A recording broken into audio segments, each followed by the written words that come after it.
Hey there, Michael Mann here, checking in from Athens, Chick-Fil-A in Athens, Georgia. I'm joined this morning by Keri.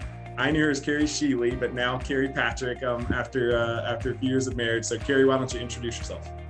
Hey guys, Keri Patrick coming to you live from the Chick-Fil-A Support Center in Atlanta. So I have been with Chick-fil-A 11 years this year. Spent my first 5 years in Athens, Chick-fil-A in Athens, all of the restaurants, although I was never downtown. And then have been at the Support Center for the last 6. So excited to do this today. I've done a few different roles at the Support Center. So actually started on the drive-through team, then was in the marketing department for about 2.5 years. I've been in field ops for the last 3. So currently I'm on the quality team in field operations. And really what our work is we own or we influence all of the projects and products and processes from the back door of the restaurant through the customer's hands. So it is vitally important that I bring a realistic perspective of the restaurant to my work every day. So I spend a lot of time in the field. Keri, what would be something that you've been learning or experiencing recently that you'd love to share? The most recent thing that I am learning is to just do it. I have learn to become more confident in the process of you just have to start somewhere and iterate from that. So really the beauty is in the iteration and the failure of that first pass at whatever the project is, because you actually end up with a better product. I recently read where a leader said you should immediately, as quick as you can, start on something working hard. Then step back and look at how do I do this in a more smart fashion. Then work hard, then step back and look smart and just go back and forth. And that's where your sweet spot will be. And so I think it's exactly what you're saying you just got to hop in and start doing something and sort of put your best foot forward. I was in school to be a marriage and family therapist. So the fact that I am where I am today is it's never where I thought I'd be in a million years. It's way better than I thought I would ever be. What are a couple of things that you remember learning or experiencing that either benefit you now in your role at the support center or help build a foundation for who you are today as a professional or anything in that realm? I think I learned that doing really hard work and doing it well is far more exciting. It's far more fun, but it's also far more fulfilling than just doing menial work. Some of my favorite moments at Chick-fil-A, some of my favorite moments over the last 11 years are the hardest times in the restaurant that I thought to myself in the middle of it, I'm not going to make it through. I'm not going to make it through the shift. I might fall out right here and be done.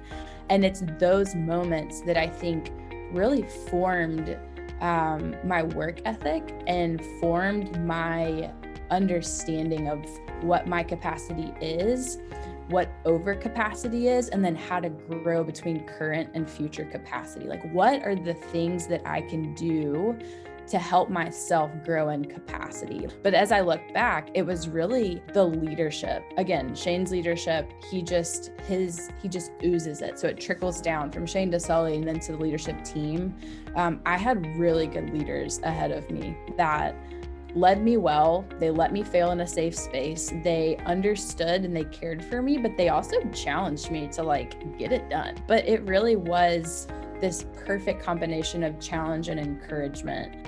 I think I learned more about creative problem solving in the restaurant than in any other season of my life. And it has probably served me better than any other skill set. If you were talking to someone who maybe they're still in school, or maybe they haven't quite made up their mind what they want to do, or maybe they know exactly what their target is, but they're trying to keep growing, keep some momentum, for their life, their career, what would be advice or even just thoughts or perspectives that you would share to someone in one of those situations? So I think that my advice is just keep showing up, keep being excellent. If you have no idea of what you want to do, keep showing up, keep working hard, spend time thinking about what's fun, what's hard, what are my strengths, what are my areas of opportunity. And I would say the restaurant business, especially Chick-fil-A, is a great place to learn those things. But then also I would say surround yourself with mentors and people that are maybe a step or two ahead of you in life. And maybe people that you're like, oh my gosh, they've made it and I want to be them. Those are my role models. For those that know where they want to go, but they're just looking to to grow themselves, I would say figure out where your weaknesses are and try to grow those. Because again, the restaurant is probably one of the best places and the safest places to really learn a lot about yourself, where you're surrounded by people who are wanting you to be better. One of the things that I learned in the restaurant was confidence. It challenged me to really understand who I am, what I'm good at, but also how to succeed. And so I think working with people, seeing the reaction of customers when we served them the way that we did, I was part of that. I got to be part of this moment in time with this customer where they felt really cared for by a fast food company. And Keri, thank you for your time. It's been a pleasure speaking with you. Awesome. Thanks so much for having me.